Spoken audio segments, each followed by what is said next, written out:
Welcome to Marwood's Customs. Doing a couple of reviews of these builds, more in the modified realm for the Mega G Plus.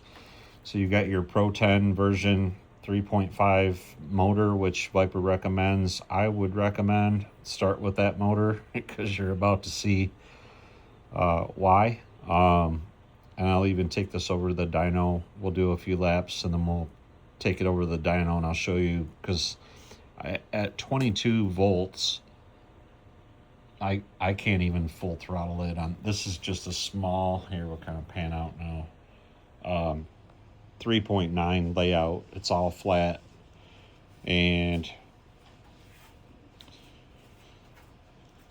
my dog has to come over here and help out, right, buddy? So we're just watching paint dry today, so I figured I would, and yesterday, chrome actually, dry. Takes about 3 days. So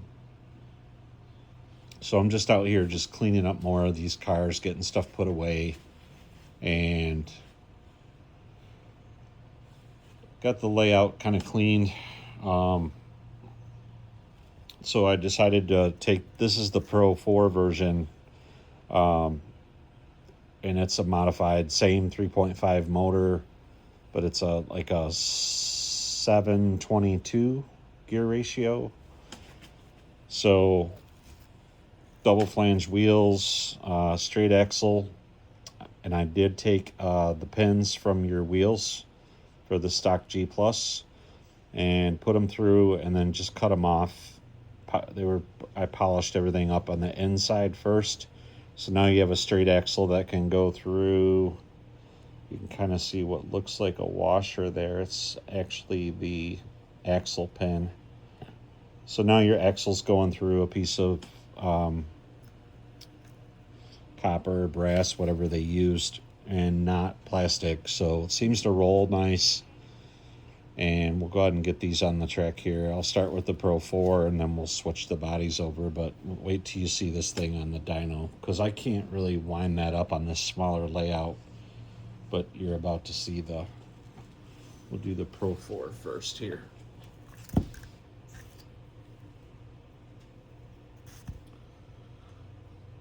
So obviously a definite improvement with magnet strength. Turn my trim down.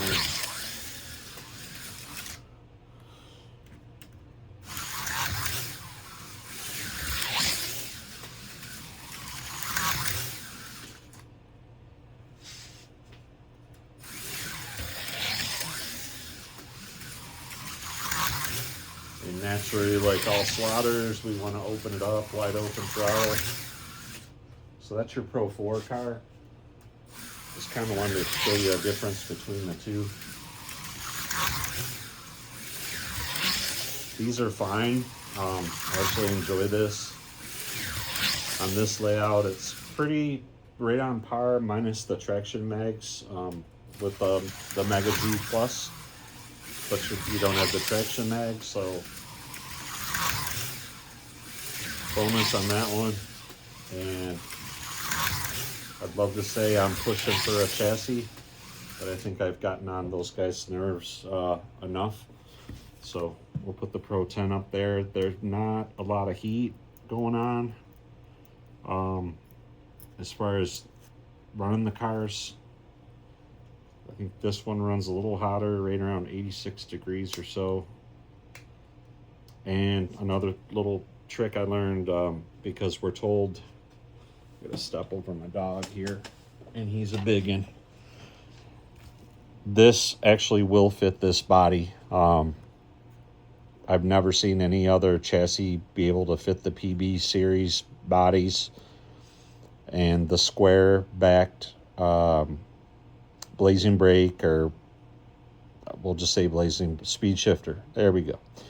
If it has the square back, they do fit, so that's kind of a bonus. So I'll step over the dog again here, because you know, he's chilling out in the garage today like a blister. He shows up when the work's finished. So we'll get our trim set.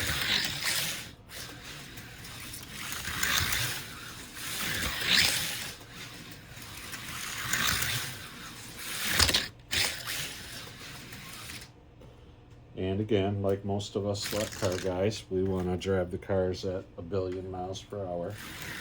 But I've got this table set up so if I do send it, it's not going to get sent into the tractor over there.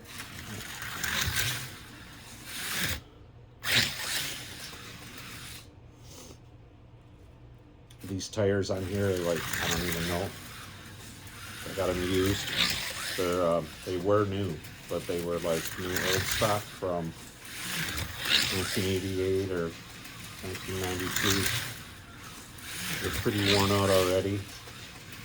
So those are Mega G shoes too, if you're wondering.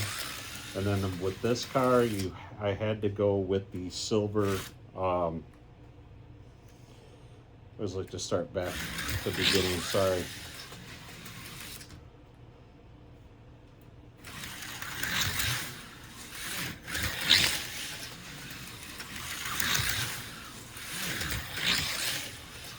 I did wipe the track down today too. That seems to be helping. It was pretty filthy. Although it seemed clean, I wiped it down with alcohol first and on a rag, and it was pretty gross.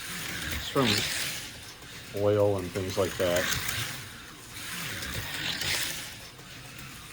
But this thing's pretty crazy. We'll get it over on the dyno here, and like I said, they don't seem to run too hot. And we'll get the whole camera here and walk over to the dyno area. Get this set up for you.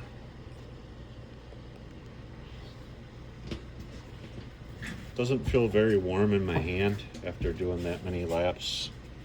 And I am, by the way, I have someone I hired to build the shop here. I am gonna lube this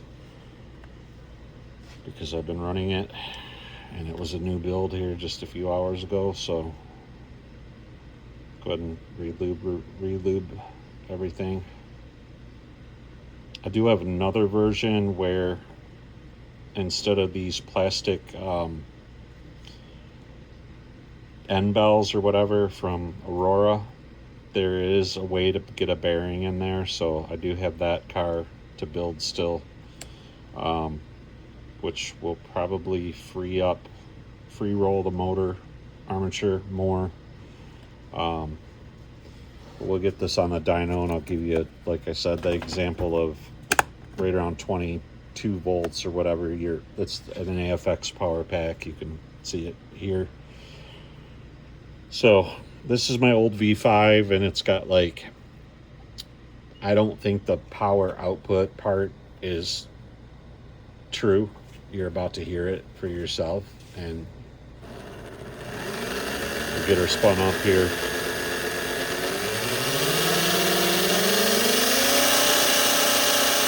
And that's pretty hairy. There's no way that's 0.8 volts.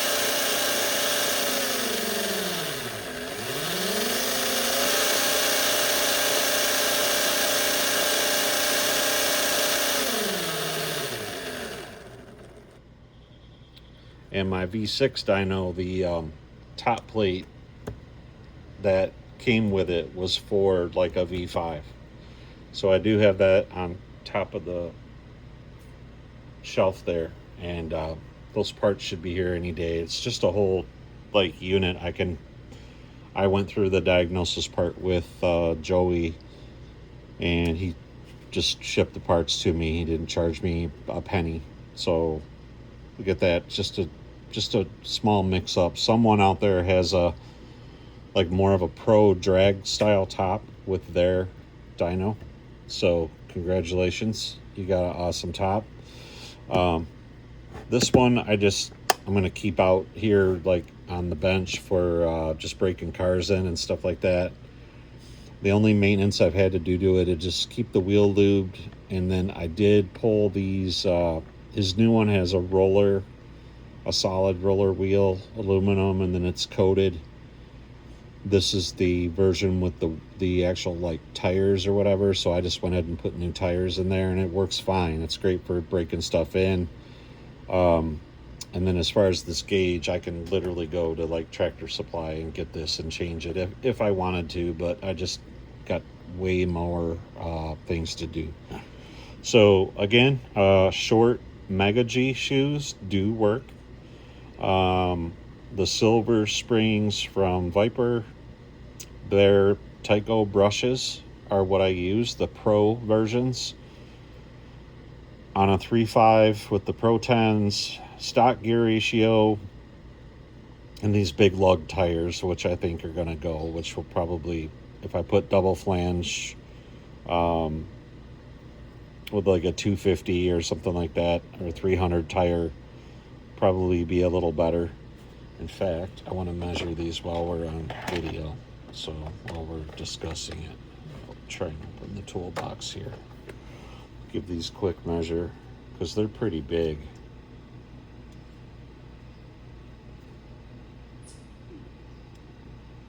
Yeah, they're right between 444 and 446.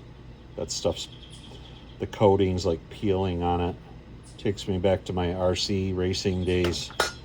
These tires back then were like $100 for 2 tires, and they would peel up like this, and we would just use them for practice tires. But anyway, I'll end up getting those changed, and then we'll just keep testing different things on this chassis. Like I said, with the roller bearings, and we'll just try some different things and just keep pushing boundaries. So until next time, hope you enjoyed the video. If you have any questions, leave them in the comments. Thanks for watching. Marwood's Customs out.